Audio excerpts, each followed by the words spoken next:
Extrémité, notre objectif, c'est de vous faciliter la transformation numérique. Pour rappel, Extrémité, nous sommes une société qui désormais fête sa 22e année d'existence. Une trentaine de collaborateurs passionnés au service de 650 clients dans les différents domaines que nous allons aborder juste après. Entreprise qui, en fait, le terme qui pourrait nous aller le mieux, c'est que c'est Extrémité, c'est une équipe d'une trentaine de passionnés qui travaillent ensemble au service d'entreprises qui leur ressemblent. Donc, pour vous présenter une liste non exhaustive forcément de quelques-uns de nos clients, donc des clients peut-être que vous connaissez, avec lesquels vous travaillez aussi. Nous avons encore un écosystème où les gens travaillent beaucoup, on retrouve beaucoup de clients chez les uns chez les autres.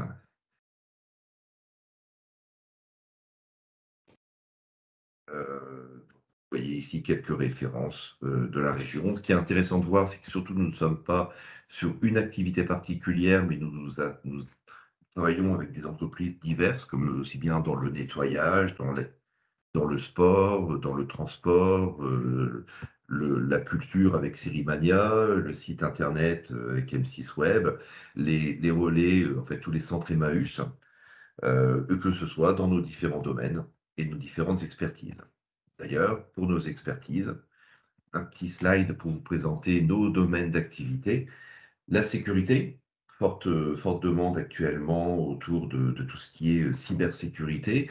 Extrémité a été certifié expert cyber parmi les premières entreprises en France. Et donc, nous sommes à même de vous accompagner dans des audits de vos failles et de votre sécurité et de vous proposer des solutions pour bien protéger votre data et vos accès. La data étant aujourd'hui quand même une valeur très importante pour l'entreprise. À cela, ça c'est géré aussi par l'équipe de sécurité et nous avons une équipe réseau qui, elle, est à même d'intervenir sur de l'installation du poste de travail au serveur à tout ce qui est veille technologique et veille matérielle. Avec notamment des antivirus, des postes de travail, des solutions d'impression, de numérisation dont nous allons avoir besoin pour travailler avec cette automatisation comptable, la numérisation. Les télécoms, donc Extrémité propose une offre de téléphonie sur IP, donc qui permet de gérer à la fois des remontées de fiches, d'avoir l'information quand un client vous appelle, de savoir qui vous appelle, et de pouvoir gérer en fait une téléphonie vraiment complète, c'est-à-dire que des renvois d'appels sur votre portable, de la gestion d'appels directement à partir de l'ordinateur et d'organiser des réunions à partir de cette solution. Donc l'offre que nous proposons au niveau de la téléphonie sur IP est assez riche sur tous ces fonctionnels de gestion en fait de tous les devices sur lesquels on utilise maintenant la téléphonie. Le cloud, donc Extrémité est en mesure de vous héberger vos données. Donc, nous hébergeons aujourd'hui des clients autour des produits Sage qui souhaitent éviter d'avoir des serveurs, mais qui, pour des raisons pratico-pratiques, ne souhaitent pas passer dans un mode purement hébergé, mais avoir un serveur qui est chez Extrémité, pour lequel nous gérons en fait les sauvegardes, les montées de version et toute la sécurité. Parce que à côté, il y a peut-être d'autres applications autres que Sage que vous souhaitez héberger, vos mails, vos fichiers Excel, vos fichiers Word, mais aussi des applications métiers. Donc là, l'équipe de l'hébergement pour le cloud peut répondre à tous vos besoins un peu spécifiques autour de l'hébergement. Les domaines qui nous rassemblent aujourd'hui, le domaine, c'est la gestion. Donc, la gestion autour de Sage, autour de la comptabilité Sage pour cette solution Sage automatisation comptable. Mais extrémité, c'est aussi les ressources humaines avec SagePay, SBCP pour la paye hébergée, la gestion commerciale, le décisionnel avec du BI et toute une série d'offres autour de Sage. On en reparlera en toute fin de présentation. Le développement, spécifique, donc nous avons une équipe de développeurs qui sont capables de venir, faire des interfaces avec vos solutions. Vous souhaitez importer des fichiers de manière automatique ou, des retraitements particuliers à partir d'une base Sage ou d'autres bases. Ben, notre équipe de développement est capable d'aller écrire grâce, notamment aux objets métiers de Sage, dans les tables pour vous simplifier le traitement comptable ou les autres traitements. Mais le développement, c'est aussi être en mesure de vous proposer des solutions sur mesure. Aujourd'hui, vous avez un besoin qui n'est pas solutionné par les offres du marché. Extrémité est capable de vous développer une application pour gérer ce besoin et vous apporter la solution. Et le digital, dernière offre de chez Extrémité, c'est le site internet. C'est le site internet de e-commerce, mais aussi institutionnel. Et un site n'est vraiment intéressant que s'il est utilisé et consulté. Donc, nous sommes en mesure aussi de vous accompagner dans la gestion du trafic, dans le référencement de votre site, donc par nos experts en fait sur le digital qui font en sorte que votre site soit vu et consulté. Une liste, pareil de nos partenaires, hein, Sage, PeopleDoc, pour ce qui est la dématérialisation des bulletins de paye, voilà, du Vim, WinDev pour tout ce qui est développement, Microsoft forcément. Alors, voilà, donc ça, s'il y a des questions sur, la partie, extrémité, on y répondra à la fin. Un petit focus sur Atonext aussi. On parlait juste avant de site internet. Eh ben, nous sommes en mesure de faire communiquer avec cet outil Atonext, votre site internet de e-commerce avec une solution Sage gestion commerciale pour éviter de ressaisir des commandes qui arriveraient sur un site et ainsi vous libérer de temps purement administratif. Voilà pour la présentation brève et rapide d'Extrémité. Et je vais laisser la parole et donc aussi reprendre la main à Yann pour la présentation de la partie Sage automatisation comptable. Merci Yann, Vincent. Donc bonjour à tous, merci de votre présence sur ce websem organisé par Extrémité. Donc moi je m'appelle Yann Delporte, je suis consultant avant-vente chez Sage et j'accompagne notamment nos partenaires sur la montée en compétences sur nos produits de la gamme Sage 100, mais aussi comme aujourd'hui sur cette intervention au niveau du websem Extrémité. Donc, de quoi va-t-on parler ce matin? On va parler de Sage automatisation comptable, euh, qu'on appelle ACS chez Sage et avec nos partenaires. je te laisse basculer sur ton écran peut-être Je l'ai fait, Ah, d'accord, je pensais que c'était encore le je mien. pense. C'est Après, parfait. dites-moi si vous voyez bien mon écran. Alors, normalement, je pense que c'est le cas. Oui, oui, c'est bon, c'est bon. Tu sais ok, comme j'étais sur le Alors, même écran, parfait. j'ai Valérie qui fait signe de la tête qu'elle ne voit pas l'écran. Ah, Vous voyez ou pas l'écran, Valérie? oui, d'accord. Merci. Donc, euh, quel va être l'agenda de cette présentation? Notamment, on va reparler des attentes autour de ce type de solution. La réponse qu'apporte Sage aujourd'hui autour de la comptabilité Sage 100. Bien sûr, on parlera de ce produit Sage Automatisation Comptable en parlant du principe de fonctionnement, passant du temps sur la démonstration, puis en revenant bien sûr sur les bénéfices.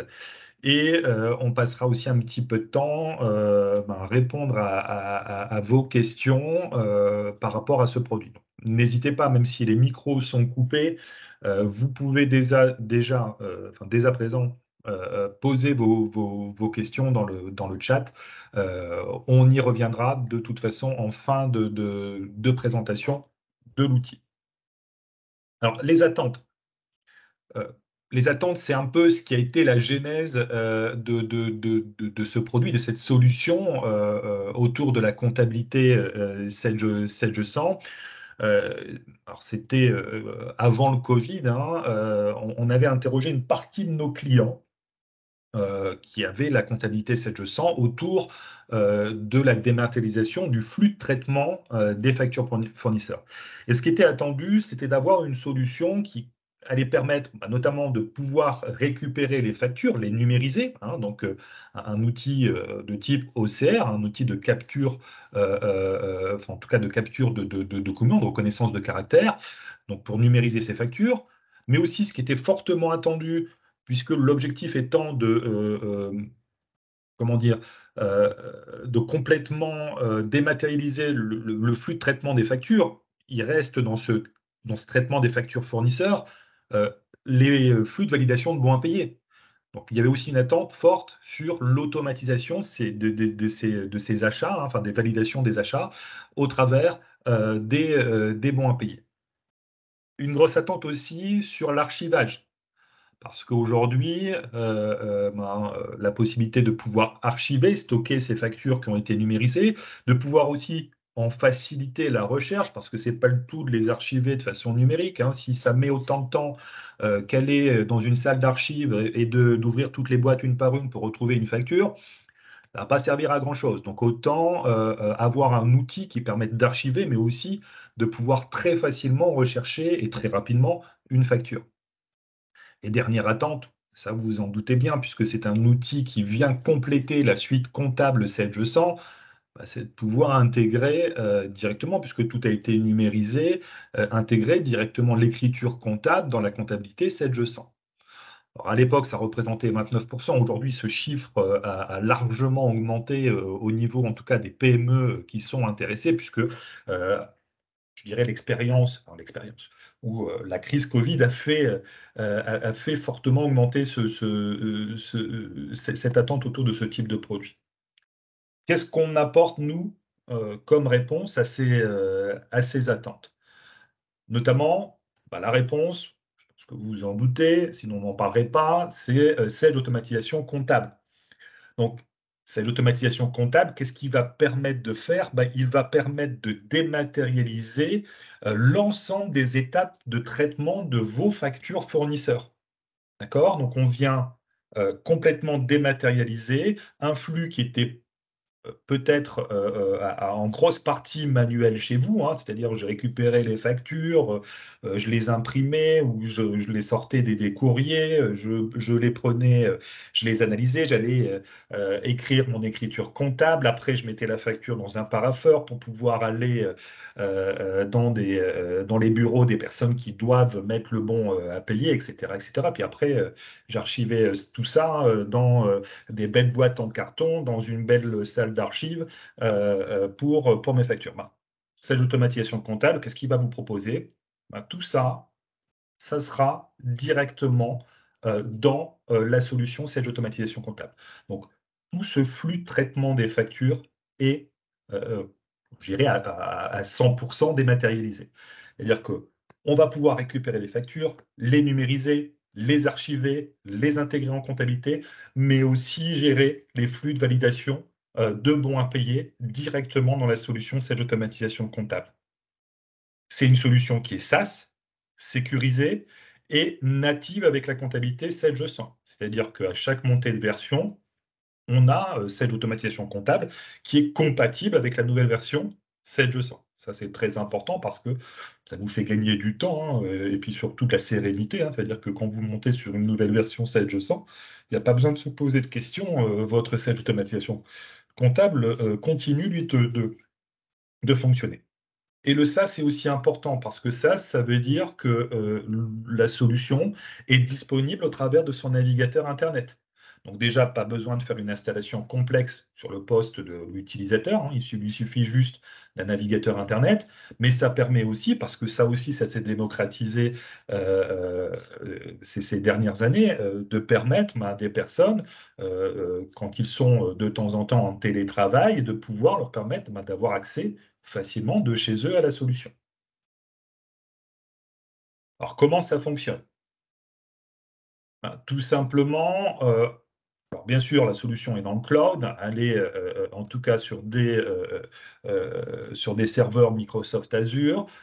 Elle est bien connectée à la comptabilité 7G100, mais aussi à la gestion commerciale. On en reparlera, hein, pour une fonction bien particulière. Donc pour ceux qui ont les deux solutions, comptabilité, gestion commerciale, ça peut être intéressant. Et vous avez vu, nous, on va récupérer des PDF au niveau de celle d'automatisation comptable. Alors, comment ça va se passer? Parce que je vais avoir plusieurs biais d'acquisition de factures. On les voit ici, notamment. Enfin, il me semble que la plupart d'entre vous recevez encore vos factures, enfin, en tout cas une partie, peut-être plus beaucoup, mais une partie de vos factures par courrier.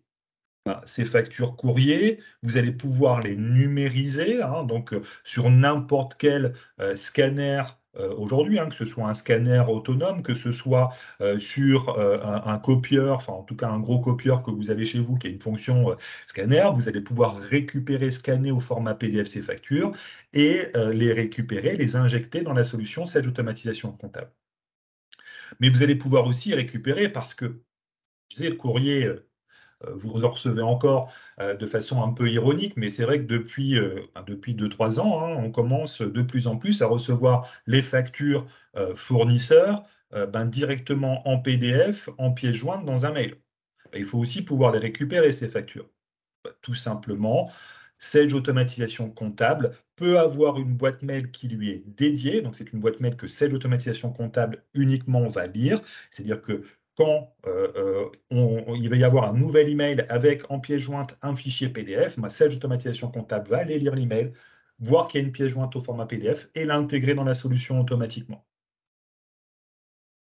On va pouvoir aussi récupérer, parce que ça s'est démocratisé aussi, et notamment chez les gros fournisseurs nationaux, hein, Orange, Engie, etc., euh, pouvoir récupérer les factures directement sur leur portail, hein. Depuis quelques années, hein, les grands fournisseurs vous avez certainement eu ce type de demande. Est-ce que vous voulez continuer à recevoir vos factures au format papier?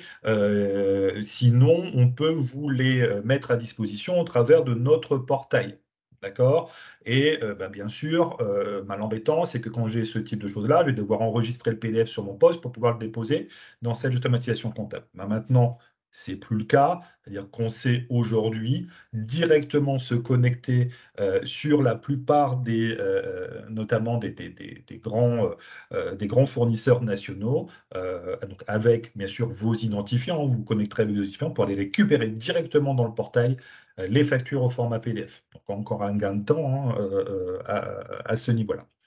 Et puis bien sûr, parce que ça existe, je peux aussi avoir une facture qui est sur mon disque dur que je souhaiterais récupérer, enfin, une facture au format PDF que je souhaiterais intégrer dans celle d'automatisation comptable. Bien sûr, je vais pouvoir faire du dépôt manuel. Ça, on l'utilise, et en tout cas, des clients l'utilisent, notamment quand vous travaillez avec notamment des petits artisans qui vous font des factures Word ou des factures Excel. Comme nous, on ne prend que le PDF, hein, vous allez juste enregistrer la facture au format PDF et elle sera sur votre disque dur et il y aura juste à l'intégrer par dépôt manuel dans Sage Automatisation Comptable.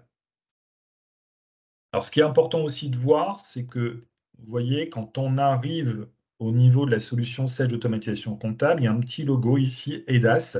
Alors, EDAS, c'est une réglementation européenne, hein, pour tous les outils de dématérialisation et de numérisation de documents à caractère légaux. Notamment, c'est le cas, hein, puisqu'on parle de factures, qui permet notamment, hein, de garantir la preuve probante de la facture.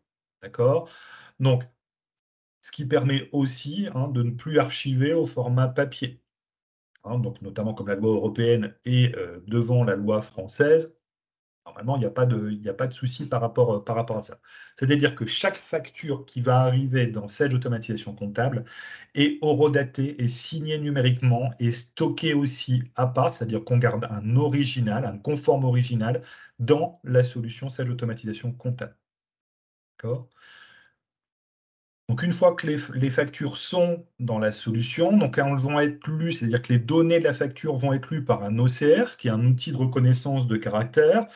Au niveau, en tout cas, nous, de la technologie qu'on utilise, on va avoir un OCR qui est couplé avec une intelligence artificielle et de l'apprentissage, c'est-à-dire que c'est cette intelligence artificielle et l'apprentissage qui va permettre de reconnaître à l'usage les données de la facture. Sachez qu'aujourd'hui, en tout cas, avec la nouvelle version de l'OCR qui est, et je vous montrerai tout à l'heure, qui est sortie il y a quelques mois de ça, quasiment toutes les données sont, enfin, en tout cas nécessaires pour cette automatisation comptable, sont reconnues automatiquement sans avoir à dire à la solution où aller chercher la donnée. C'est-à-dire que je n'ai pas à zoner des endroits de la facture pour lui dire le numéro de facture est là sur cette facture fournisseur, etc.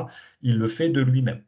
D'accord? On verra aussi tout à l'heure, ça permet aussi de récupérer l'ensemble des données des factures, donc de pouvoir faire des recherches même sur du contenu de la facture, hein. On en reparlera dans la démonstration.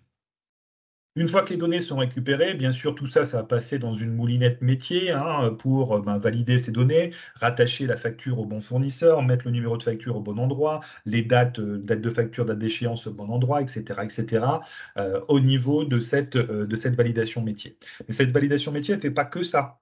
Elle vient aussi apporter de la sécurité. Pourquoi? Bah, parce qu'elle va permettre aussi d'éviter d'intégrer des doublons. Et ça, on ne sait pas le faire avec Sage 100.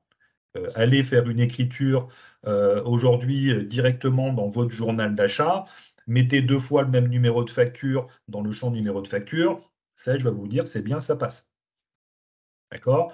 Là, au moins, vous aurez une alerte, vous aurez du dédoublonnage automatique, c'est-à-dire que si vous essayez d'intégrer 2 fois la même facture, donc même fournisseur, même numéro de facture, même montant, il va vous dire: «Attention, vous allez intégrer un doublon». Et il ne vous autorisera pas, bien sûr, à le faire. Autre sécurité qui est ajoutée à ça, c'est qu'il va venir contrôler 2 données qui sont importantes au niveau des factures, et notamment si elles apparaissent dans la facture. Il va venir contrôler le numéro de TVA intracommunautaire et l'IBAN. D'accord? Et vous serez alerté au moment de la vérification de la facture, bah, comme quoi il y a un problème, soit sur le numéro de TVA intracommunautaire, soit sur l'IBAN, hein. Pour rappel, le numéro de TVA intracommunautaire, c'est un identifiant unique de la société. L'IBAN, normalement, il doit correspondre à celui qui est paramétré dans votre comptabilité. Sinon, potentiellement, ça peut être une fraude au paiement de factures fournisseurs. Donc ça aussi, c'est intéressant de vous apporter cette alerte, hein, pour vous permettre notamment de vous dire: «Attention, il y a un problème sur cette facture». Alors généralement sur l'IBAN, hein, c'est pas toujours une fraude, hein, ça peut être aussi le fournisseur qui a oublié de vous dire qu'il avait changé de RIB et qui vous a pas envoyé les informations. Mais en tout cas, ça vous permettra éventuellement d'appeler le fournisseur, de vous rassurer et d'avoir les nouvelles informations pour les mettre à jour dans votre comptabilité. Donc bien sûr, même si on parle d'automatisation, on reste quand même avec un peu d'humanité dans cette solution, hein. Il y a quand même, tout n'est pas fait automatiquement. Il y a quand même une phase de vérification humaine, alors qui est très rapide, hein, vous le verrez. L'objectif étant de vérifier que l'OCR ne se soit pas trompé, parce que ça peut arriver, même s'il est très efficace, il peut y avoir des erreurs, hein, numéro de facture qui a pas été reconnu, et cetera. Donc la personne va pouvoir éventuellement corriger, va pouvoir aussi associer un schéma d'écriture comptable et surtout pouvoir valider cette facture. La validation, elle va permettre notamment de générer l'écriture comptable. Alors, à cette étape de validation, je vais pouvoir donc envoyer la facture dans la comptabilité, mais je vais pouvoir aussi l'envoyer dans un flux de validation de bons à payer. Mais peu importe que j'ai ou non envoyé la facture dans un flux de validation de bons à payer, j'aurai mon écriture à jour dans ma comptabilité et en quasi temps réel. D'accord? Ça veut dire aussi, comptablement parlant, votre comptabilité, elle est à jour je dirais dans la journée, dans l'heure, votre comptabilité, elle est à jour. Comptablement parlant, c'est intéressant, hein. Je pense que vous avez, des traitements périodiques à faire, vous avez certainement de la trésorerie, des budgets, ce genre de choses-là à travailler. Bah, s'il y a que la moitié des informations dans votre journal d'achat, ça va être un peu embêtant. Et ça aujourd'hui, hein, il y a beaucoup d'autres solutions sur le marché qui se connectent, par échange de fichiers, et vous savez que des intégrations d'écriture dans Sage par échange de fichiers, ça demande à faire sortir tout le monde. D'accord? Donc on ne le fait pas tout de suite. Et généralement, le choix qui est pris, c'est d'attendre que le bon à payer soit validé pour intégrer la facture. Rendez-vous compte si le valideur valide la facture un mois après l'échéance. C'est-à-dire que pendant tout ce temps-là, vous n'avez pas d'écriture dans votre comptabilité, hein. Ça ne sera pas le cas avec cette automatisation comptable. On le verra aussi dans la démonstration. On vient activer aussi dans Sage automatisation, enfin, grâce à l'installation de Sage automatisation comptable, la fonction bon à payer de Sage 100, que très peu de clients utilisent aujourd'hui, mais elle est activée, ce qui permet notamment d'avoir sur l'échéance qui est portée par le tiers un statut de bon à payer. Et tant que ce statut ne sera pas validé, l'échéance ne remontera pas dans moyen de paiement. Ça permet aussi notamment aux personnes qui s'occupent des règlements, de le faire en toute sérénité. Parce que quand on va faire sa liste des règlements du 15, du 30 pour les fournisseurs, ce qui apparaîtra dans la liste de règlements au niveau de moyens de paiement, ça sera uniquement les factures qui ont été validées par bon à payer. Donc, gain de temps, hein, plus besoin de courir dans les bureaux, chercher les parapheurs, est-ce que je dois la payer ou pas cette facture, hein. Ça sera automatiquement, je dirais, déclenché par le fait qu'il y aura eu un bon à payer et le règlement tombera bien dans moyen de paiement. Alors je vous l'ai dit, hein, on va valider la facture, on va potentiellement donc aussi là, l'envoyer dans un flux de validation de bon à payer. Comment ça se passe?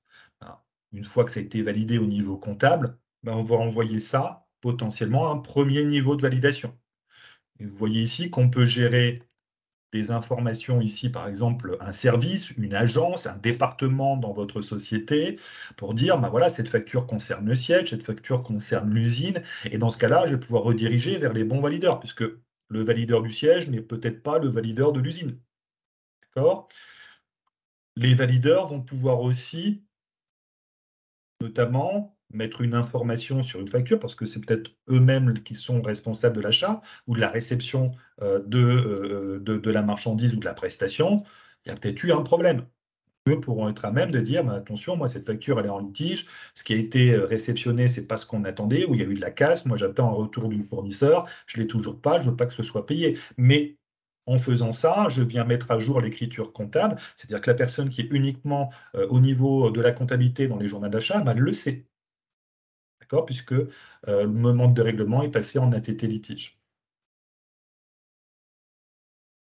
Bien sûr, je vous ai parlé de niveau de validation, hein. Ça veut dire qu'ici, à ce niveau-là, potentiellement, ces valideurs, au-delà d'un certain montant, ils n'ont pas la possibilité d'eux-mêmes mettre le bon à payer.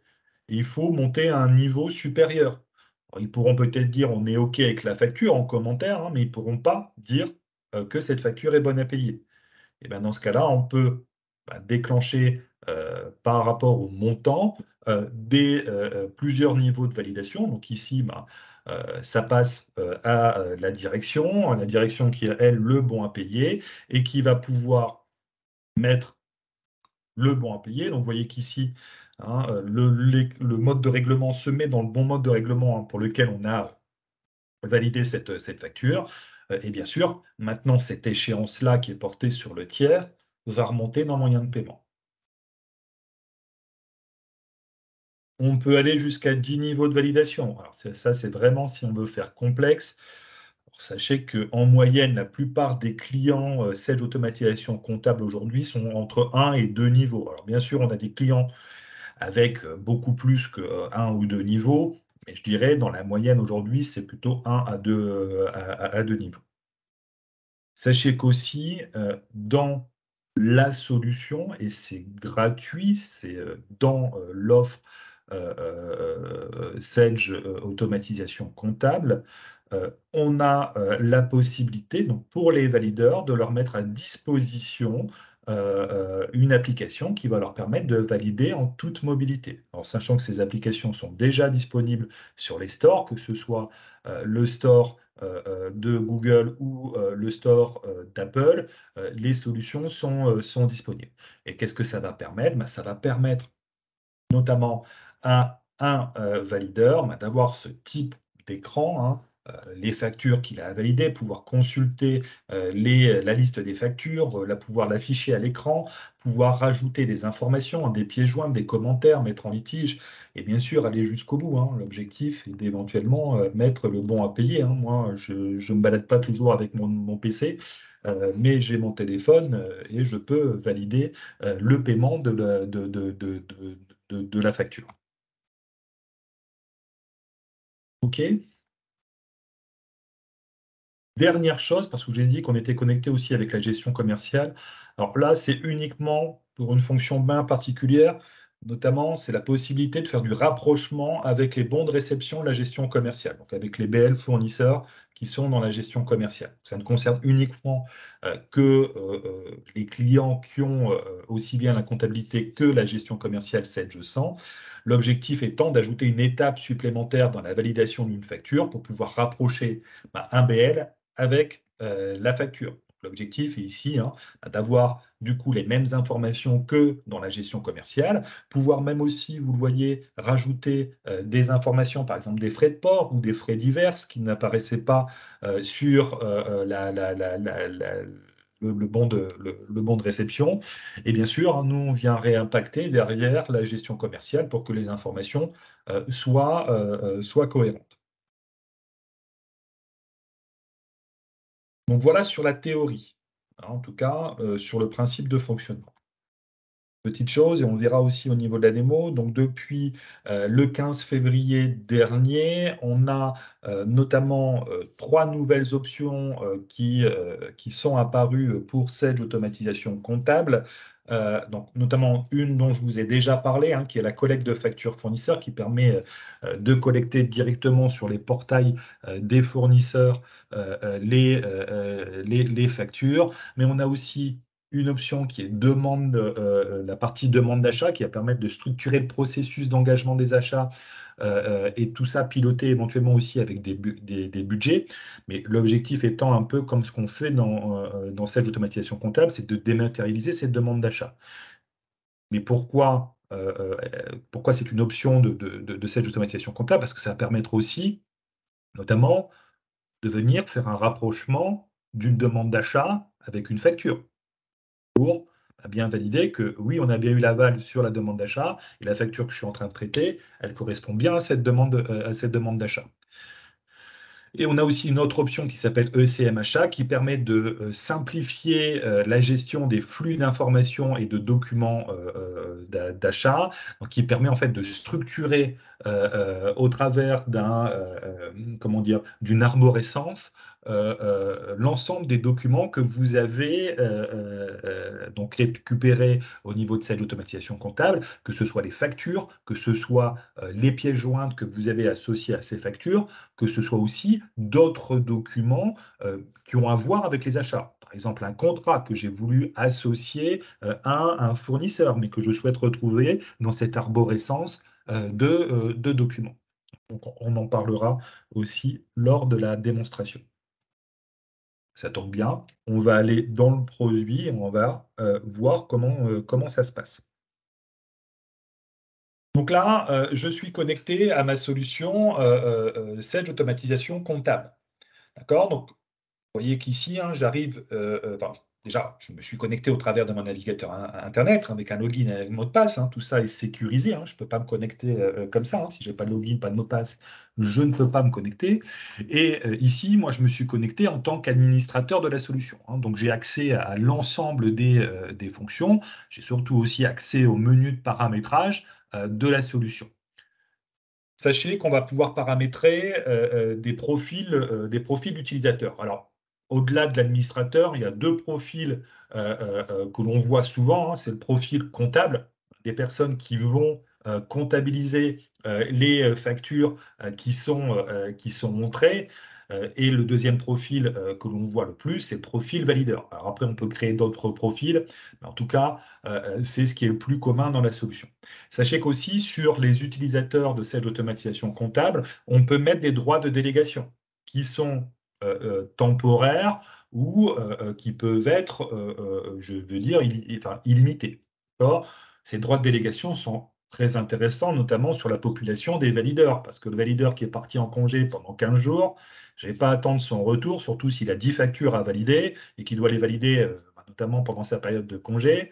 Je ne vais pas attendre son retour pour valider les factures. Je vais peut-être me mettre un droit de délégation temporaire pour pouvoir, pendant qu'il est en congé, regarder les factures qu'on lui a envoyées et les valider à sa place. Donc moi, c'est ce que j'ai fait aussi pour ma démo, hein, pour éviter de me déconnecter et me reconnecter à chaque fois à la solution. Je me suis donné un droit de délégation sur tous mes utilisateurs. Là, ce qu'on va faire, c'est qu'on va se connecter comme une personne qui est au niveau de la comptabilité.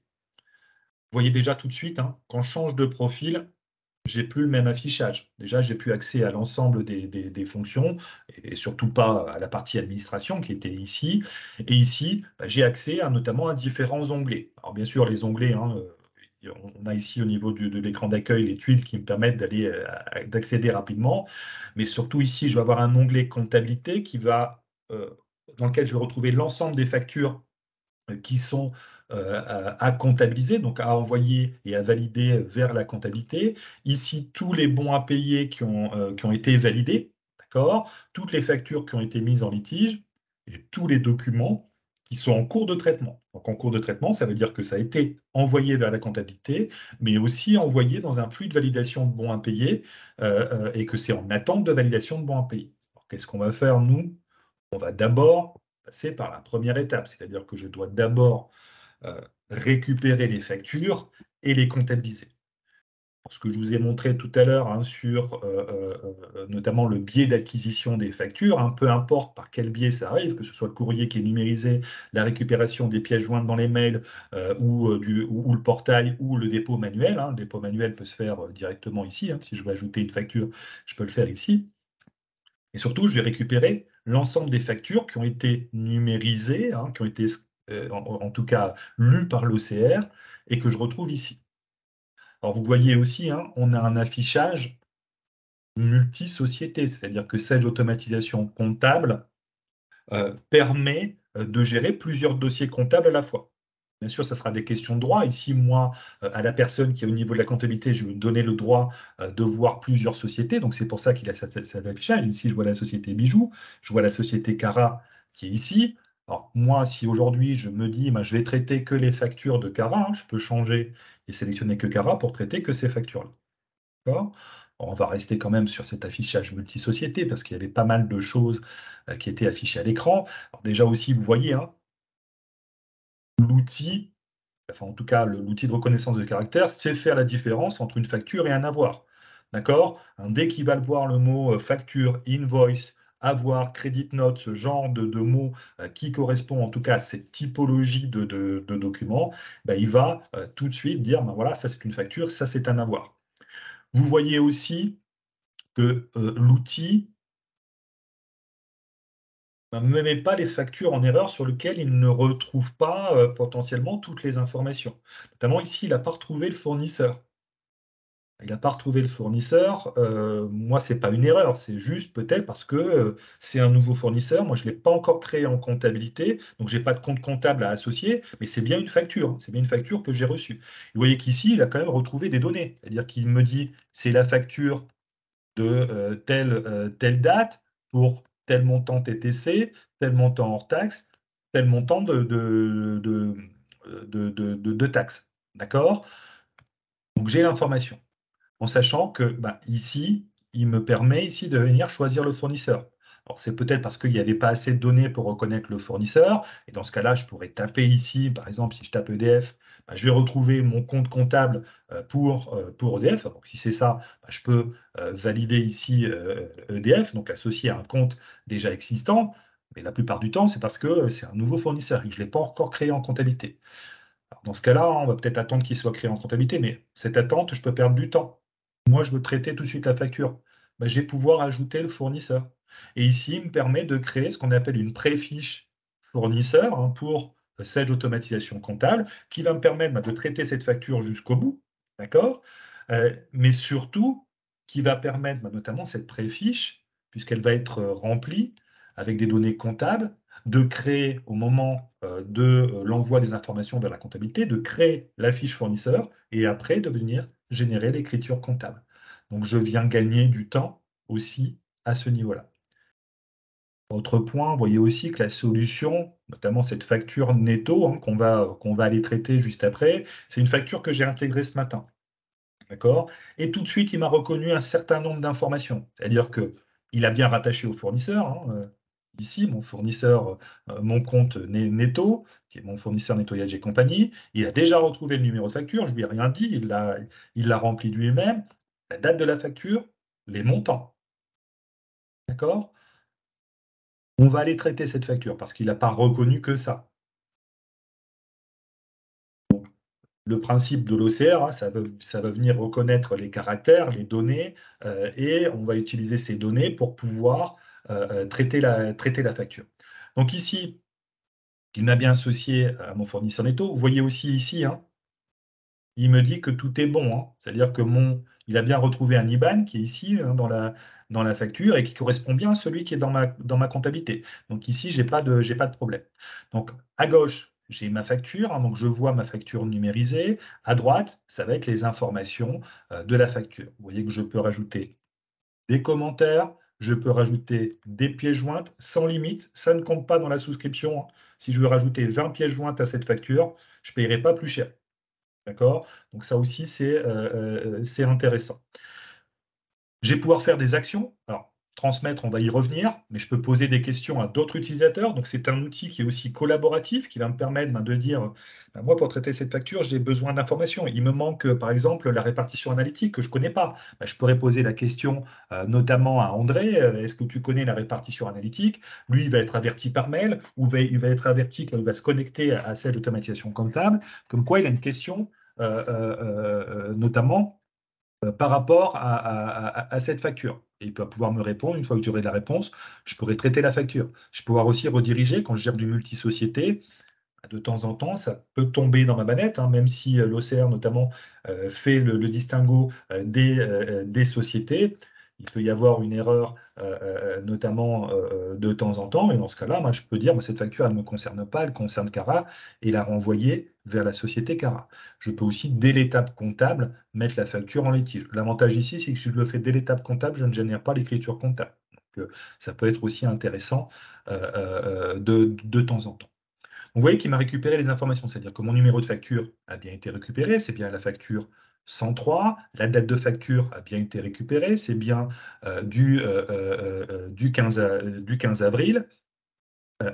Et surtout, ici, j'ai la possibilité de dire, tiens, moi, j'ai un champ référence ici. Ce champ référence, j'aimerais pouvoir notamment récupérer cette donnée. Donc, sachez qu'avant, en tout cas avant le 15 février, on était obligé de la saisir manuellement. Ce n'était pas automatisable. Aujourd'hui, on a une fonction avec le nouvel OCR qui permet notamment dans une facture de venir faire ce qu'on appelle du paramétrage ou du zonage au niveau de la facture et de dire, moi, ce champ référence, je veux que systématiquement, quand tu traites une facture de netto, tu ailles chercher cette information qui est ici. Et vous voyez qu'il est venu remplir, il est venu griser ici cette cellule. Pourquoi? Parce que ici, je ne pourrais plus, en tout cas, la modifier. C'est une donnée qu'il reprend directement sur la facture. C'est-à-dire que la prochaine fois que je vais recevoir une facture de netto, il va savoir que derrière le champ référence, il va trouver sa donnée qu'il va devoir mettre ici dans le champ référence. Mais ça marche aussi pour les dates. Normalement, il ne se trompe pas, et ça peut arriver que l'OCR se trompe. Si c'est trompé, je peux aller choisir éventuellement la bonne date. Et du coup, lui apprendre, lui dire, tu ne feras plus l'erreur demain, c'est là que tu vas aller chercher la date. D'accord? Et notamment, c'est le cas ici pour ma date d'échéance. C'est un peu exprès que je l'ai fait comme ça. Ici, il ne m'a pas rempli de date d'échéance. Pourquoi? Parce que la date d'échéance, je peux la saisir manuellement. Je pourrais ici saisir le 31/5/2022, comme je pourrais lui dire, moi, je n'ai pas envie de la saisir à chaque fois, je veux que tu ailles la chercher dans le document, puisqu'elle est dans le document. D'accord? Ou je peux aussi, dernière solution, vous voyez qu'ici, j'ai un petit calendrier qui me dit calculer la date d'échéance. Ah oui, je l'ai dit, c'est un outil qui est couplé, qui est compagnon à la comptabilité 7G100. Donc, cette automatisation comptable va récupérer par rapport au paramétrage de votre fournisseur. Vous savez que sur les fournisseurs dans la comptabilité Sage, on peut venir paramétrer des conditions de règlement, d'accord, sur chacun des fournisseurs. Et ici, ben, moi, j'ai paramétré des conditions de règlement sur ce fournisseur-là. Et c'est-à-dire que ben, si je clique ici, par rapport à ma date de facture et mes conditions de règlement qui sont paramétrées dans ma comptabilité, il va venir me calculer automatiquement la date d'échéance. D'accord? Donc, plusieurs possibilités, en tout cas sur cette date d'échéance, de travailler. Après, ça sera à vous de voir par rapport à l'utilisation. Mais je vous le rappelle, hein, ici, ce que va faire la personne qui va valider la facture, c'est qu'elle va valider les données. Donc, si tout est bon, hein, vous voyez, hop, je passe rapidement, hein. C'est bon, c'est bien ce que j'ai sur ma facture. Les montants, c'est bon. Ça m'a pris quelques secondes, hein. J'ai même pas eu besoin de faire de clic, hein. D'accord? Moi, je passe un peu de temps pour vous donner quelques explications, mais la personne qui va faire ça au quotidien, ça va lui prendre notamment quelques secondes par facture. Et puis là, comme c'est un fournisseur que je traite régulièrement dans ma solution Sage Automatisation Comptable, je vous ai dit que la solution avait de l'intelligence artificielle, de l'apprentissage. Bah, il me dit, bah, moi, tu as déjà utilisé, enfin la dernière fois, tu as utilisé ce schéma d'écriture comptable pour ce fournisseur-là. Si tu veux, je te le repropose. Bah oui, moi, mon fournisseur netto, c'est toujours la même chose. Donc, je ne vais pas m'embêter, il me le propose, donc je vais le revalider. Mais vous voyez qu'au-delà aussi de l'écriture qu'il me propose, il me dit, bah, ici, tu peux aussi saisir des informations, des dates de début, des dates de fin de prestation, qui vont permettre notamment de compléter ton écriture comptable au niveau de la comptabilité 700, parce que, ah oui, bah, moi, je fais tout ce qui est CCA, donc tout ce qui est charges constatées d'avance. Et j'ai besoin de ces informations pour que Sage puisse calculer les bonnes informations. J'ai aussi mis, moi, des informations, enfin, en tout cas, j'ai rajouté des champs supplémentaires dans mes écritures comptables, qu'on appelle informations libres au niveau des écritures. Et je veux aussi pouvoir remplir, parce que j'ai besoin de mettre une immatriculation de voiture, j'ai besoin de mettre une information qui est nécessaire pour moi pour retrouver mes écritures plus facilement. Bah, notamment cette information libre ici. Je vais pouvoir la remplir et bien sûr l'impacter dans ma comptabilité. Donc ici, ben, je vais valider cette écriture. Donc vous voyez qu'il me reprend cette écriture. Vous voyez qu'aussi on peut gérer l'analytique. Donc ici, comme sur la dernière fois, j'avais une répartition analytique à 100% sur ce compte de charge, ben, il me la repropose de la même manière. Et vous voyez que la solution Sage Automatisation Comptable récupère toutes les informations analytiques de Sage 100, tous mes plans. C'est-à-dire que je peux faire de la répartition multiplan. Sur un plan, il me récupère l'ensemble de mes sections. D'accord? Il me récupère aussi, parce que dans Sage, on peut créer ce qu'on appelle des grilles de répartition, hein, de la ventilation, en tout cas analytique, qui est déjà préétablie, et je pourrais aller chercher bah, notamment des paramétrages que j'ai déjà fait moi dans ma comptabilité 700 pour les appliquer ici et faire en tout cas la répartition analytique de façon plus automatisée. Ici, l'analytique est déjà là, hein, donc j'ai validé toutes mes informations. Je le répète, je valide l'information, les montants sont bons, il me propose l'écriture, je valide, j'ai terminé, hein. Montre en main, je pense que ça doit durer, si je dois rien modifier, 1 à 2 secondes. D'accord? Donc je passe pas non plus beaucoup de temps sur ces factures. Ce qu'on va faire, c'est qu'ici, on a terminé de traiter les infos, enfin, on a validé que les données étaient bonnes, on a bien mis le schéma d'écriture comptable. Ben, je vais transmettre ça à la comptabilité 700. Mais je vais surtout ici transmettre, puisque j'en ai pas parlé, on gère des catégories de documents. Alors pourquoi gérer des catégories de documents? Ben parce que je ne vais pas traiter potentiellement de la même manière une facture de prestation ici, comme des factures de frais généraux ou des factures de prélèvement. Notamment, hein, exemple, des frais généraux, je pourrais me dire, ben moi, si ça dépasse pas 200 euros, dès l'étape comptable, on peut mettre le bon à payer, hein. Ça sert à rien que ça passe par un flux de validation et tout de suite avoir l'écriture comptable validée. Et puis dès que ça dépasse ces 200 euros, là non, ça doit être envoyé à quelqu'un pour validation. Idem ici, hein, pour mes factures de prestation, hein. Là, c'est dès le premier centime dépensé, ça doit aller dans un flux de validation de bon à payer.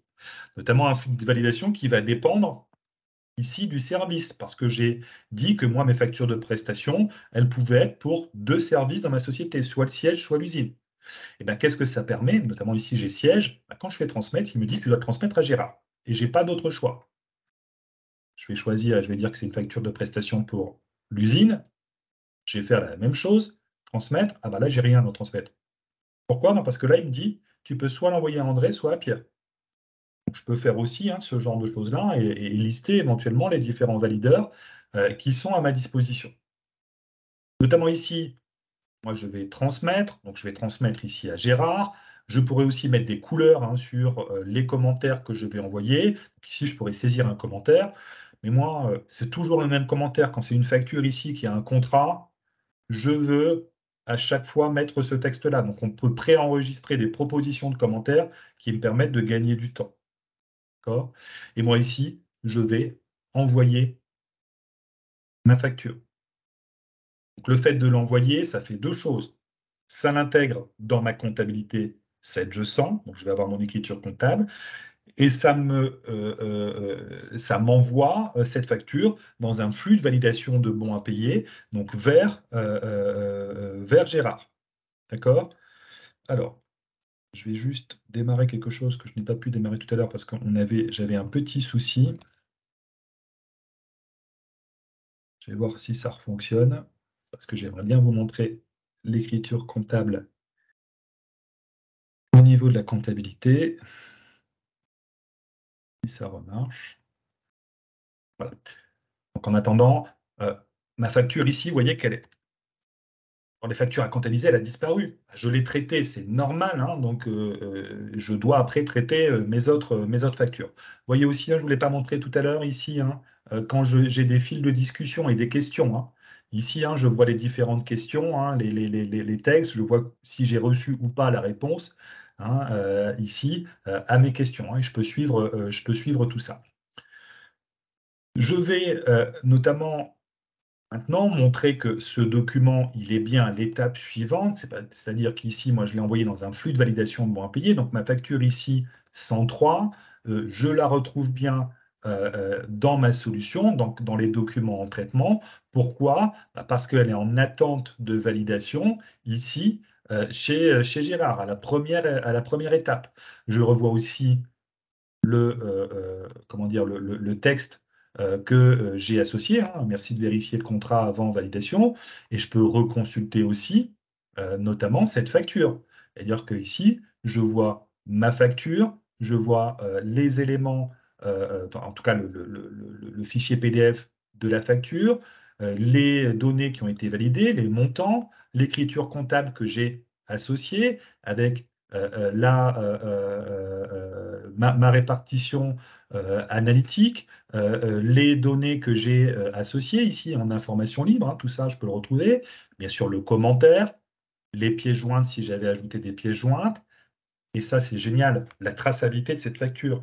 Je sais ce qui s'est passé à cette facture. Je sais qu'elle est rentrée à telle date et telle heure dans la solution Sage Automatisation Comptable. Je sais qu'elle était enregistrée à 10h50 par Gisèle, alors sous délégation de quelqu'un, d'accord? Et que en ce moment, on est en attente de validation chez Gérard. Si j'avais eu un litige, je verrais les commentaires du litige ici. Si j'avais associé cette facture à un bon de réception de la GESCOM, j'aurais les informations ici.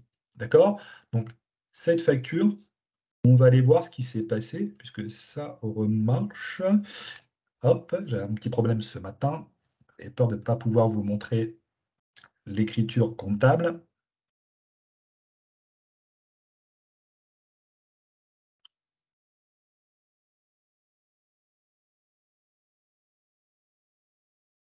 Juste le temps de démarrer ma gestion commerciale. Voilà, qui est ici. Pas ma gestion commerciale, ma comptabilité, pardon. Donc, je démarre ma société. Je vais dans mes traitements, dans mes journaux de saisie. Je vais prendre uniquement ceux qui sont ouverts. C'est une facture du mois d'avril, donc j'ouvre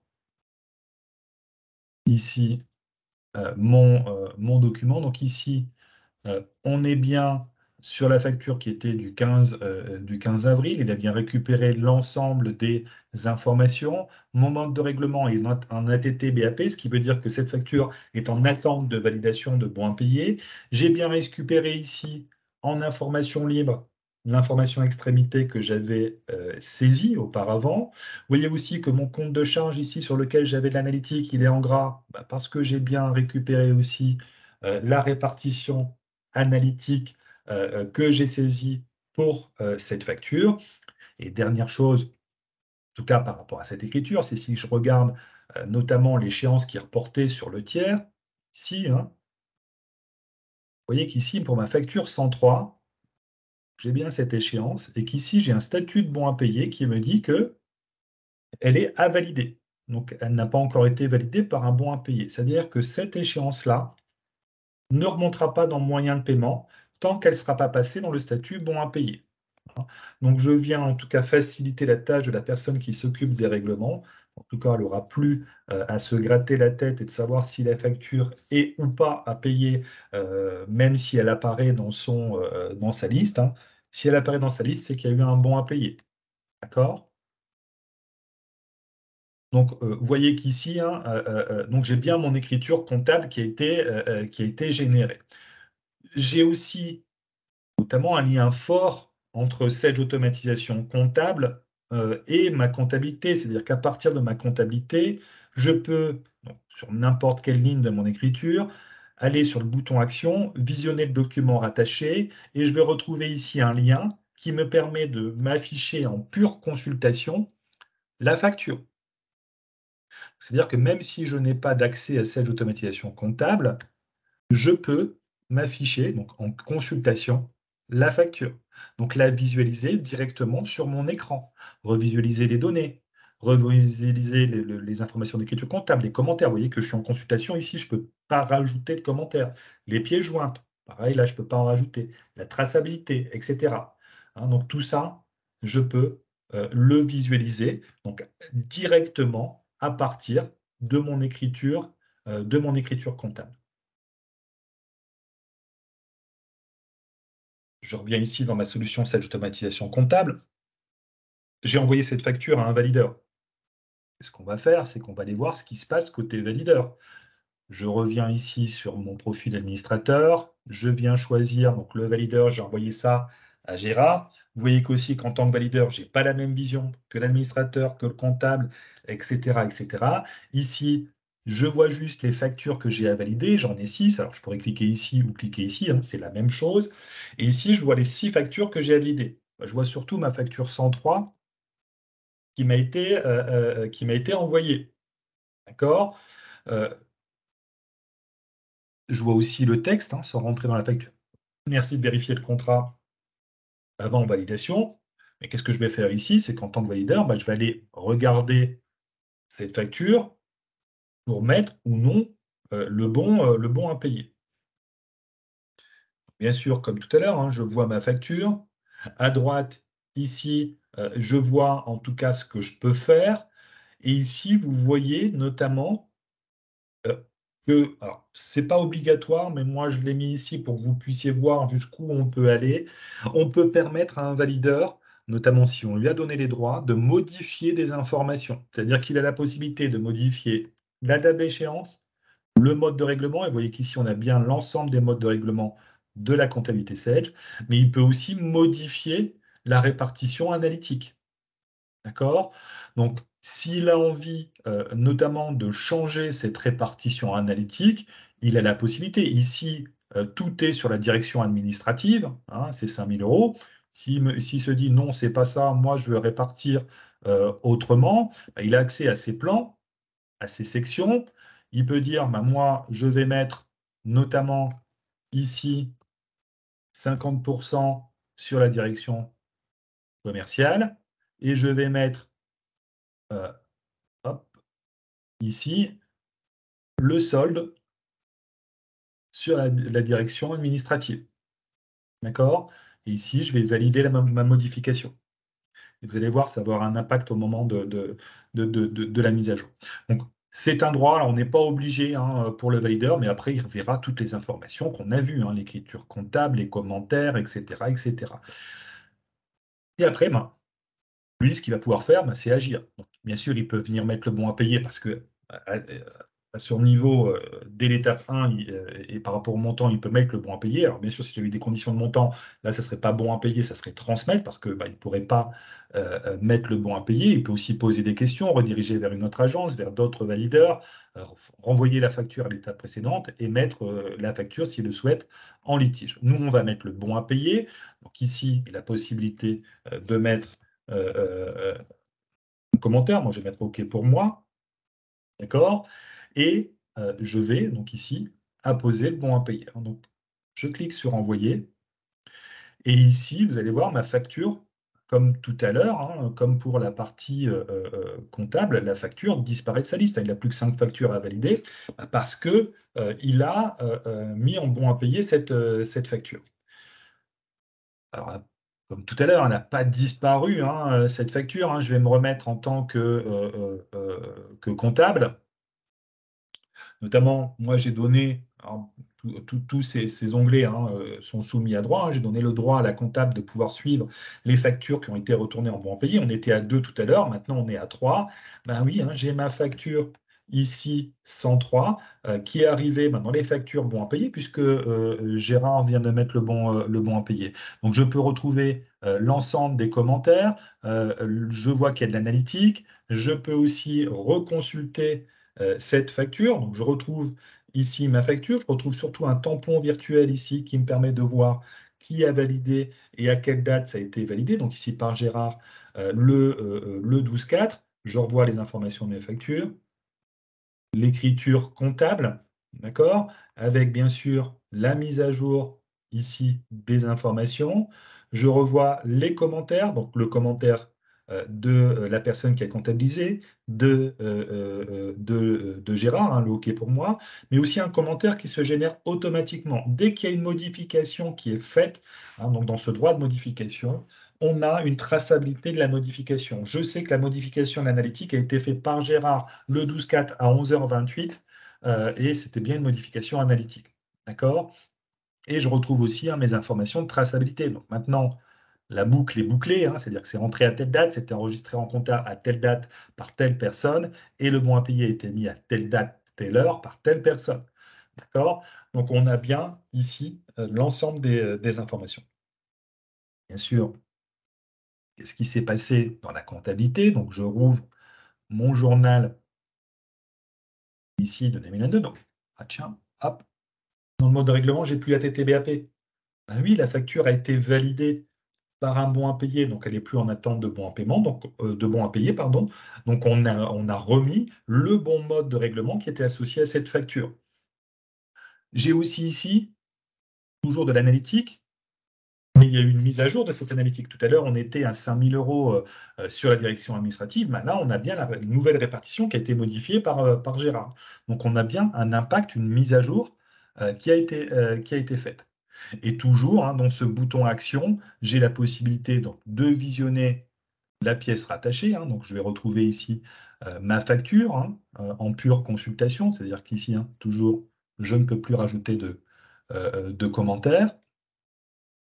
Et petit point dont je vous ai parlé tout à l'heure, hein, sur l'échéance qui est sur le tiers. Maintenant, ma facture 103, elle est passée en bon à payer. Ça veut dire que maintenant, ben, quand je vais aller au niveau de moyen de paiement et récupérer les informations de la comptabilité, ben, cette échéance, elle sera remontée dans moyen de paiement. D'accord? Donc voilà donc pour cette automatisation comptable. Cas, j'ai fait un flux complet hein, de la récupération de la facture jusqu'à l'intégration en comptabilité et la validation du bon à payer. Alors bien sûr, on a aussi la possibilité, puisque je vous l'ai dit, c'était une attente de nos clients, de pouvoir rechercher très facilement et rapidement les factures archivées. Et ben, pour ça, on a un outil qui est à disposition. Ici, vous voyez, vous avez une petite loupe pour pouvoir rechercher. Donc, bien sûr, il me demande de sélectionner une société. Je vais prendre ma société Bijoux.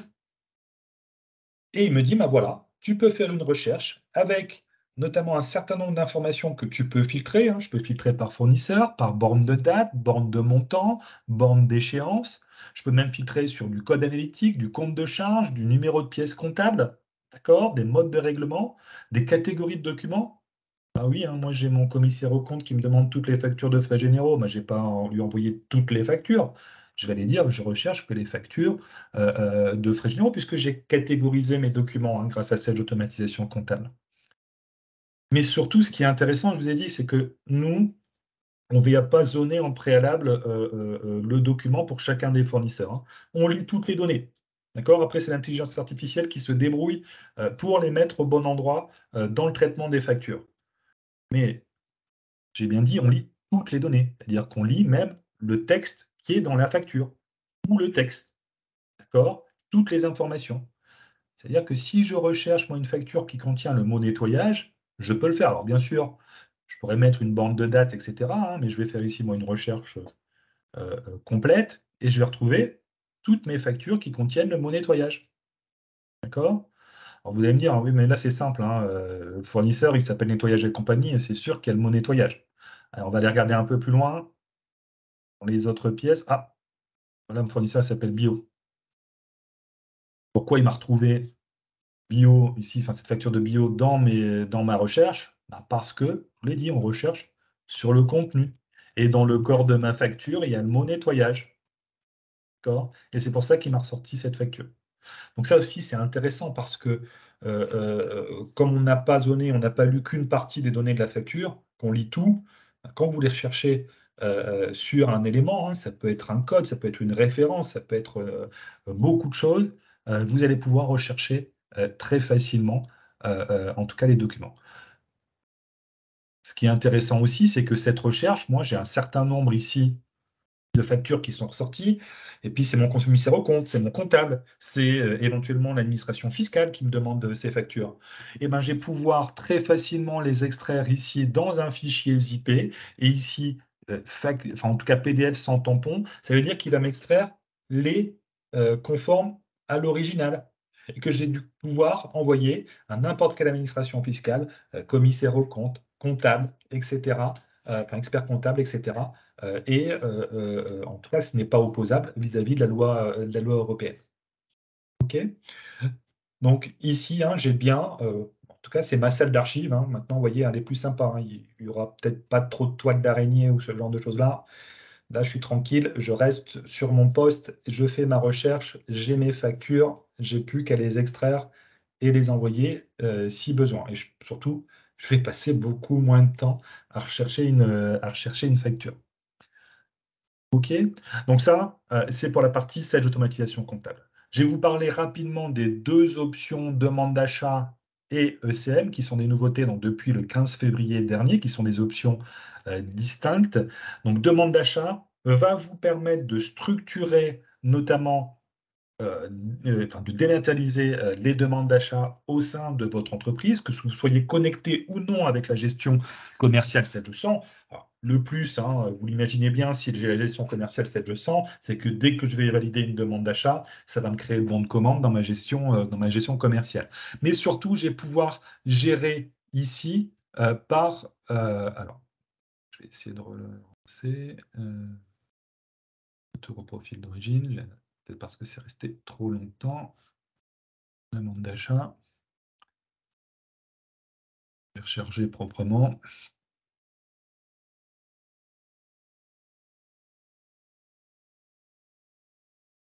Voilà.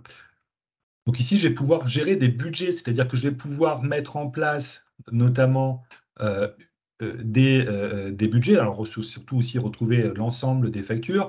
C'est-à-dire que ici, j'ai par exemple un budget pour mes achats de frais généraux qui concerne telle agence, hein, donc c'est des agences que j'ai aussi dans Sage Automatisation Comptable pour tel exercice. Quel est le responsable de ce budget, hein, notamment, hein, quel est le seuil en tout cas, le seuil de ce budget pour ce responsable 1, enfin, en tout cas le valideur 1, on va plutôt appeler ça le valideur 1, hein, c'est des 100 euros, ça doit passer par lui pour être validé, jusqu'à 10 000 euros.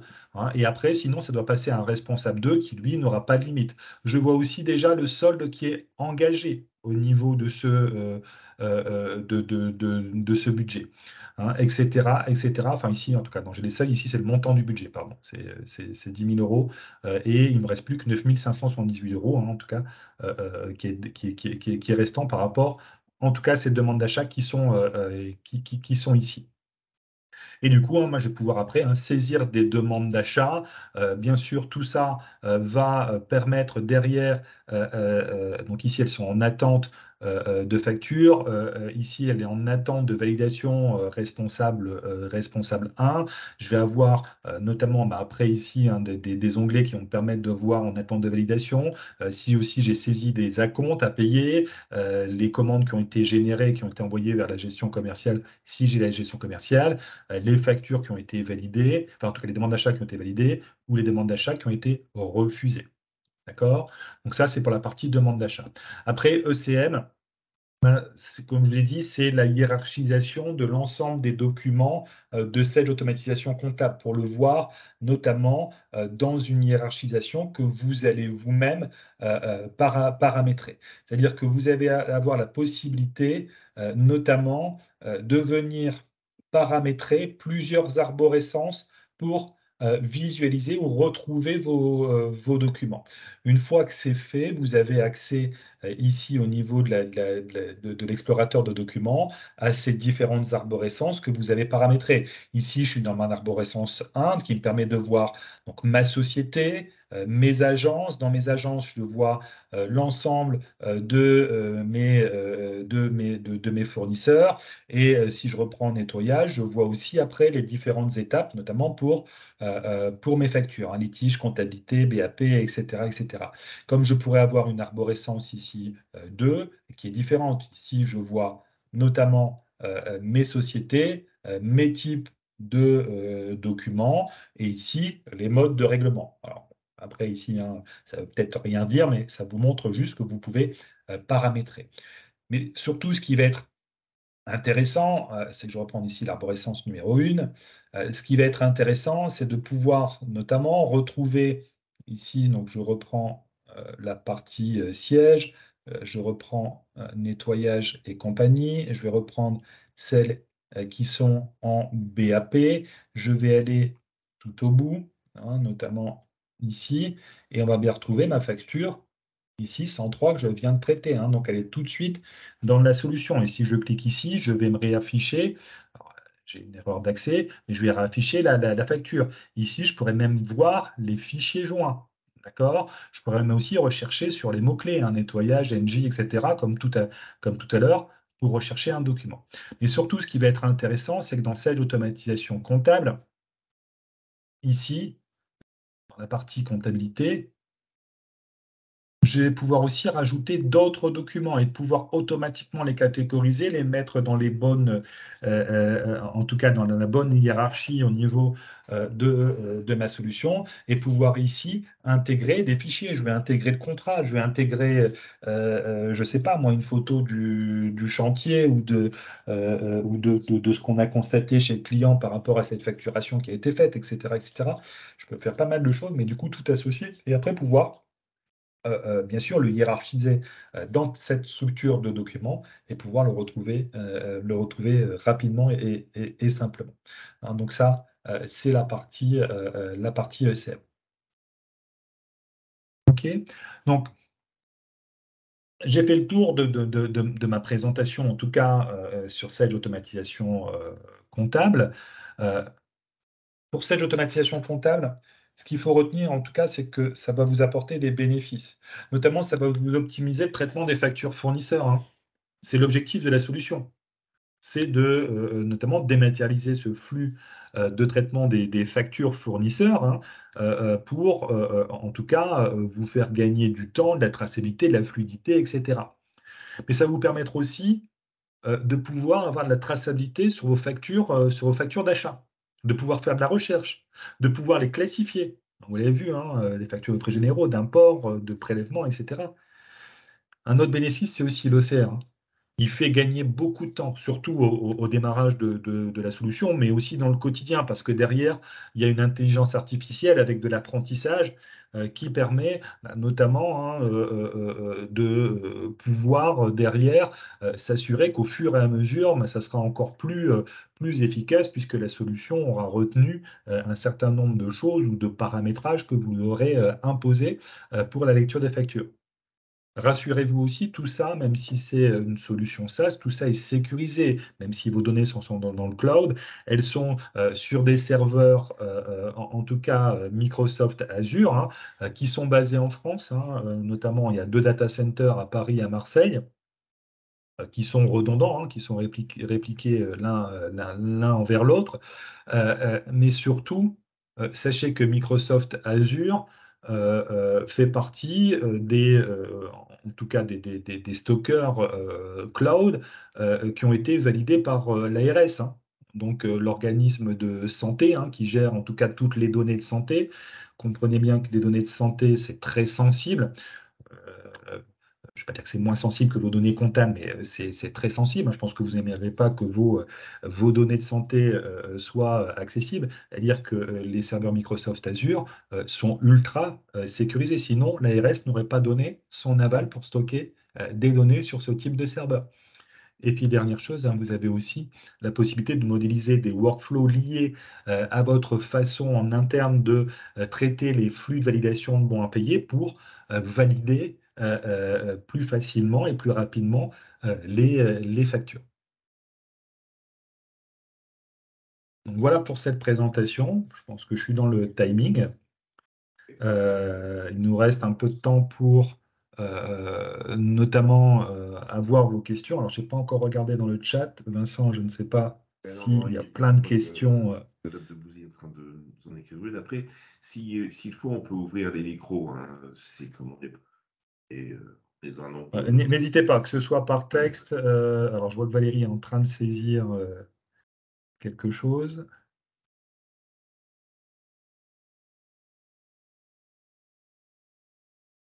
Facto et non ACS, quelle différence? D'accord. Donc, en fait, on vous a parlé d'IFacto et non d'ACS, mais en fait, vous avez une comptabilité Sage, en fait. C'est bien ça? En fait, iFacto, c'est le même produit que ACS, sauf que iFacto, en fait, c'est une entreprise qui a été. Enfin, ACS et iFacto, c'est la même solution. C'est une entreprise de la région, hein, à l'origine de Valenciennes, qui avait développé une application et qui est devenue la marque blanche de Sage, donc sous le nom Sage ACS. Et donc, aujourd'hui, techniquement, ce sont les deux mêmes produits. Sauf que ACS, il y a tous ces développements, toutes ces interfaces automatiques avec Sage. En fait, c'est vraiment connecté à Sage, en fait. Je pense qu'à l'époque, on a dû vous parler d'IFacto parce qu'on n'était pas sur le fait que vous étiez sur une comptabilité Sage, mais peut-être sur une autre comptabilité. Donc là, il y a eu un quiproquo, je pense, de notre part, mais la solution qui vous convient et qui correspond à votre besoin, c'est Sage ACS. Et là, on a effectivement cette synchronisation automatique, le fait de pouvoir écrire en bon à payer, qu'on ne retrouve pas avec d'autres comptabilités que Sage, en fait. Alors, une question de Christine. J'imagine que la solution permettra par la suite de récupérer des factures numériques qui, pour moi, sont différentes des factures PDF. Donc, vous parlez là de l'évolution à venir dans les années prochaines sur l'obligation de faire des factures numériques. Donc là, euh, Je vais répondre, hein, si tu veux, Vincent. oui, voilà, ce que j'ai posé. Alors, sachez en tout cas sur la partie Sage automatisation comptable, on est enfin, en tout cas la solution est déjà prête pour le format. Alors, que semble avoir validé le gouvernement, hein. Alors attention, il faut prendre ça avec des pincettes puisque il faut attendre que les décrets soient sortis et que tout le branle-bas de combat soit fait, hein. Aujourd'hui, une entreprise qui vient vous voir en disant je sais traiter la récupération des factures électroniques.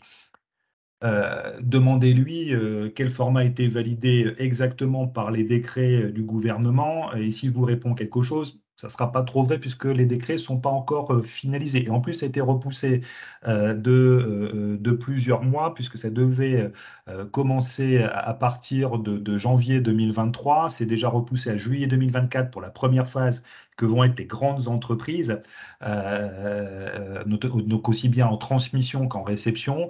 Pour toutes les autres entreprises, à partir du 1er juillet 2024, ça ne sera que la partie réception, d'accord? Sachez que Sage est aussi déjà prêt sur cette partie-là, hein, notamment dans la version qui sortira au mois d'octobre. Donc, on sera déjà prêt largement à l'avance. Et sachez que pour les sociétés de taille PME, c'est pas avant le 1er janvier 2026.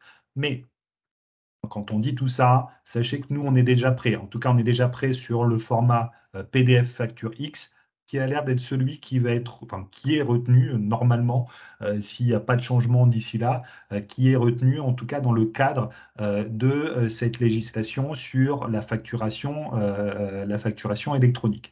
Hein, ne pas confondre hein, ACS, même si on parle de dématérialisation, c'est pas la dématérialisation de la facture, c'est la dématérialisation du flux de traitement, hein.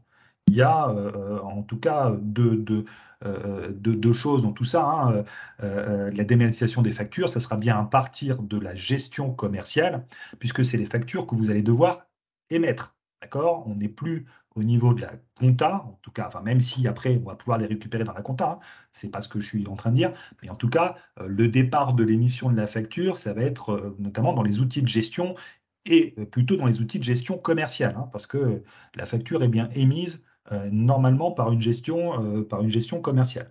C'est-à-dire que les factures Excel, etc., tout ça, ça va être compliqué, hein, on ne va pas pouvoir les faire, hein, ok.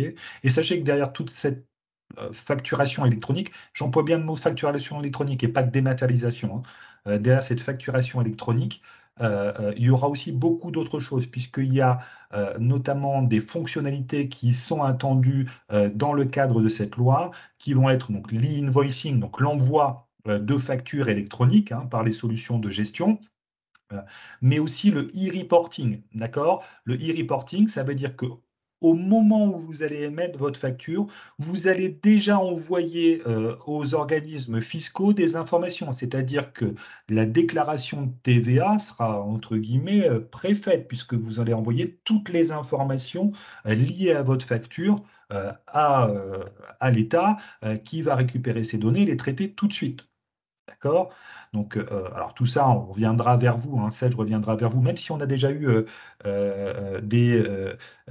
comment dire, des informations auprès de nos partenaires. Je ne sais pas si on en a déjà fait auprès de nos clients, parce que le sujet est quand même un peu précoce, parce que voilà, il y a encore du temps sur ce sujet. Mais sachez que voilà, on est prêt, nos partenaires sont déjà au courant, ils ont déjà eu en tout cas des informations sur ce qu'on allait faire et ce qui va être fait aussi dans le cadre de cette loi.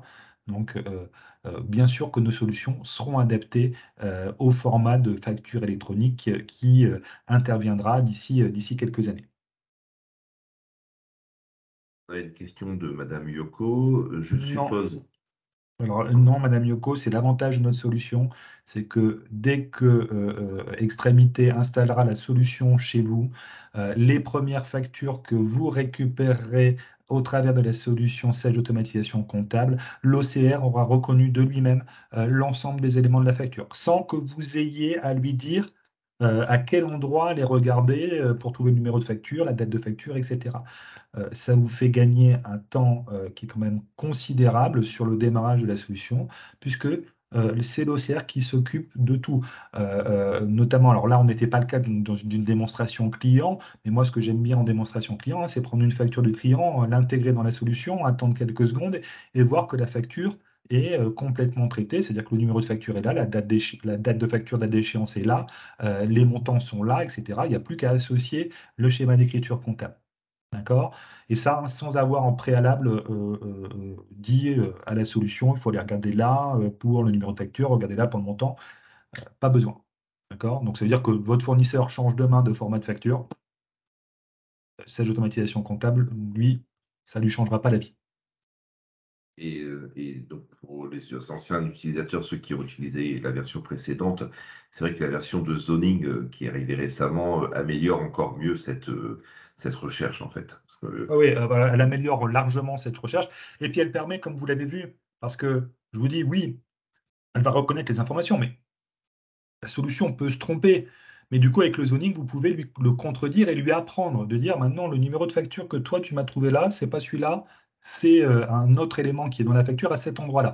Mais c'est les seules choses que vous avez à faire, c'est-à-dire que s'il n'y a aucun problème dans la première lecture de la facture, il n'y aura pas besoin d'aller faire du paramétrage complémentaire. Donc rendez-vous compte que ça fait quand même gagner du temps parce que on va prendre on va dire que 95% des factures passent bien. À la première facture, j'ai besoin de rien faire, hein. Je peux la traiter tout de suite. Est-ce qu'il y a d'autres questions? S'il n'y a plus de questions, Vincent, je te laisserai reprendre la ouais, main, j'ai repris au-delà de la ça. main. Juste une petite information que je voulais vous faire passer. Alors, on parlait là de Sage automatisation comptable, donc les factures entrantes. On voulait vous annoncer en fait qu'il y a une offre actuellement sur le produit Sage recouvrement de créances. Donc, c'est en fait l'objectif, c'est d'améliorer les rentrées d'argent. Et du coup, en fait, il y a une offre actuellement. Extrémité vous fait bénéficier d'une offre de 20% sur la première année pour toute souscription à Sage recouvrement de créances. Donc, on a déjà fait dans le passé des webinars sur Sage recouvrement de créances. Vous avez là ici l'affichage web que vous avez pour vos relances. Donc, c'est un produit, l'objectif, c'est facturer c'est bien, encaisser c'est mieux, hein. C'est vraiment de réduire en fait le délai de recouvrement de vos factures clients par un meilleur suivi, une démarche proactive dessus. Donc, il y a un webinar qui a déjà été fait dans le passé, je vous invite à le lire, à le regarder. Si vous avez des questions, cette notion d'encours, alors pour tout le monde, la notion d'encours est importante, mais bon, ceux qui travaillent avec le particulier, le paiement du particulier, c'est un peu moins le cas, mais entre entreprises, plus on rentre vite l'argent, moins il y a de risques et plus il y a de trésorerie. Donc n'hésitez pas de regarder notre vidéo, de revenir vers les commerciaux pour justement qu'on puisse vous en reparler. Alors, par contre, je vois qu'il y a des questions complémentaires de Vincent Maréchal. Pour le calcul des OCA, comment cela se passe? Je vais répondre à cette première Alors ça, question-là. c'est pas dans cette automatisation comptable, hein, c'est directement dans la comptabilité Sage. Sachez que notamment si les informations de date de début, date de fin de contrat sont renseignées, il y a un traitement qui va permettre alors je peux peut-être, alors j'ai plus l'écran, mais Oui. qui va vous permettre, enfin, Vincent, tu peux peut-être toi en parler hein, de cette Oui, alors, partie-là. juste voilà, pour les OCA, effectivement, les charges, les CCA, les charges constatées d'avance. Donc, hop, je recommence, c'est la compta qui lance les calculs. Par contre, à partir de ACS, on peut gérer avec deux infos libres la remontée dans la compta. Ça veut dire que il faudra identifier, donc il faut identifier la date de début, la date de fin de la période. C'est dans des infos libres. Quand on fait la reconnaissance en fait de la facture, on va l'indiquer et ça remonte dans la comptabilité. Et après, c'est la comptabilité qui va gérer ces calculs-là en fait. Alors, ensuite, il y a une question, comment reconnaît-il une facture classique d'une immobilisation?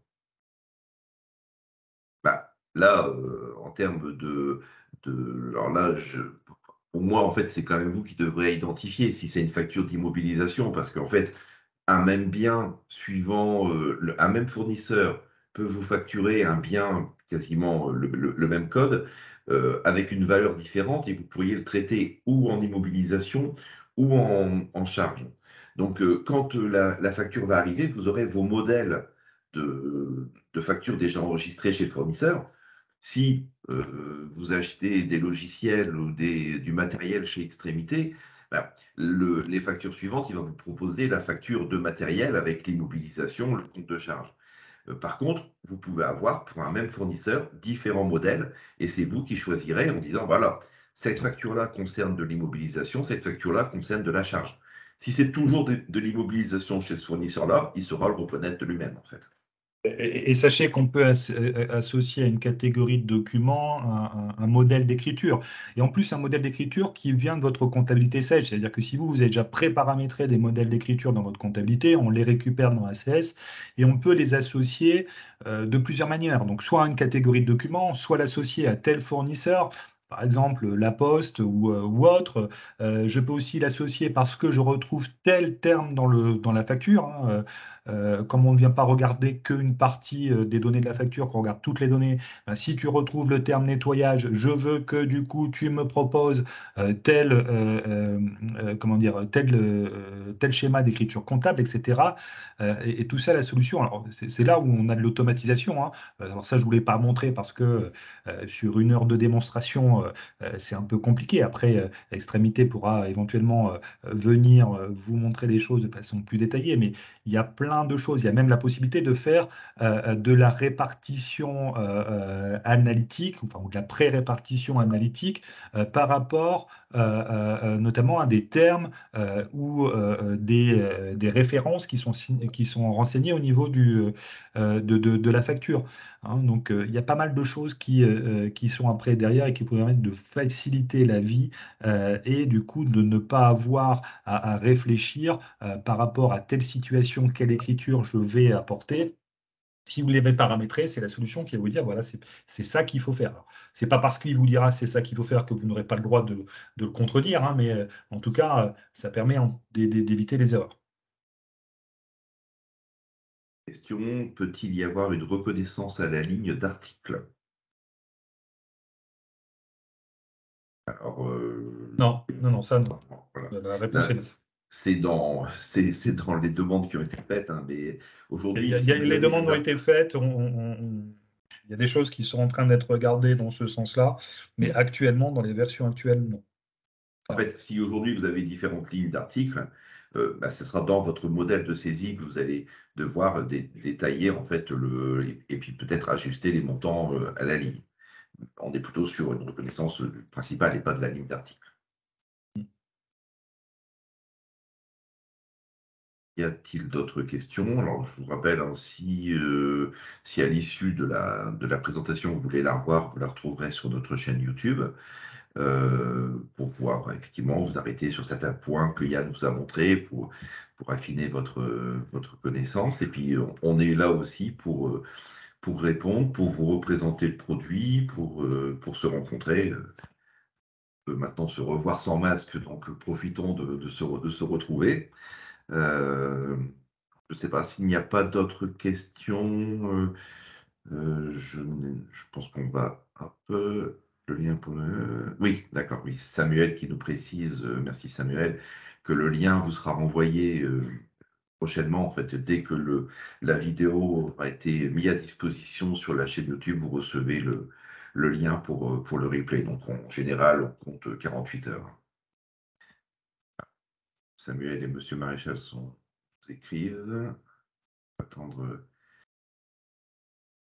S'il n'y a pas d'autres questions, bah, on va pouvoir s'arrêter là.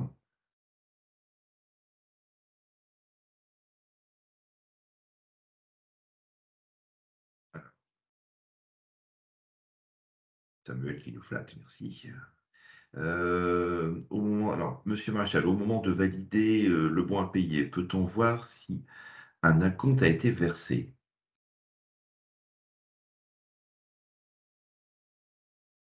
Euh, Alors, non pas dans la version actuelle, ça c'est des choses qui vont évoluer, parce que en tout cas dans la future version, alors j'ai pas de date aujourd'hui, hein, de sortie, mais dans les futures versions, on aura deux informations, notamment ces informations éventuellement du partiellement lettré et notamment du restant dû, et surtout aussi l'information si la facture a été réglée, hein, de façon totale. De toute façon, D'accord? après, ça va Donc être ça, la compta ça et les sera une moyens de information paiement qui qui vont gérer remontera et qui aussi. pourra en fait, permettre de voir s'il y a eu à compte. Mais sachez qu'aujourd'hui, hein, 700, en tout cas côté gestion commerciale, gère les factures d'acompte et gère les écritures qui sont associées à ces factures d'acompte. C'est-à-dire que dans cette logique aujourd'hui, c'est-à-dire que toute la traçabilité, donc c'est-à-dire de la compte jusqu'au règlement final de la commande, vous l'aurez. Alors bien sûr, il faut avoir la gestion commerciale, hein, sinon bah, il faut faire ça, je dirais, manuellement au niveau de la compta, mais ça, vous l'aurez. Enfin, en tout cas, que ce soit facture d'acompte ou autre, vous aurez des informations au niveau de vos écritures comptables. Mais aujourd'hui, sachez que la gestion commerciale 7 je sens gère bien la facture d'acompte. Ce qui n'était pas le cas dans les anciennes versions, hein. Ça vient de la version 8 qui est sortie au mois d'octobre de cette année. Pour laquelle je vous renvoie vers le webinaire qui avait été animé. Pour info, il y a une version 8.10 qui est sortie là tout récemment, qui est disponible aussi et on aura l'occasion de reparler de la version 9, vers la fin de l'année, quand elle sortira et on fera un webinaire autour de ça, en fait. Bon, écoutez, s'il n'y a pas d'autres questions, on va pouvoir vous libérer pour vaquer à vos occupations. N'hésitez pas à revenir vers nous, à revisionner le webinaire et puis, s'il y a des questions, on est à votre disposition et merci à vous aussi du temps que vous nous avez consacré et de votre présence, de votre fidélité à ces webinaires. Merci beaucoup. Bonne fin de journée.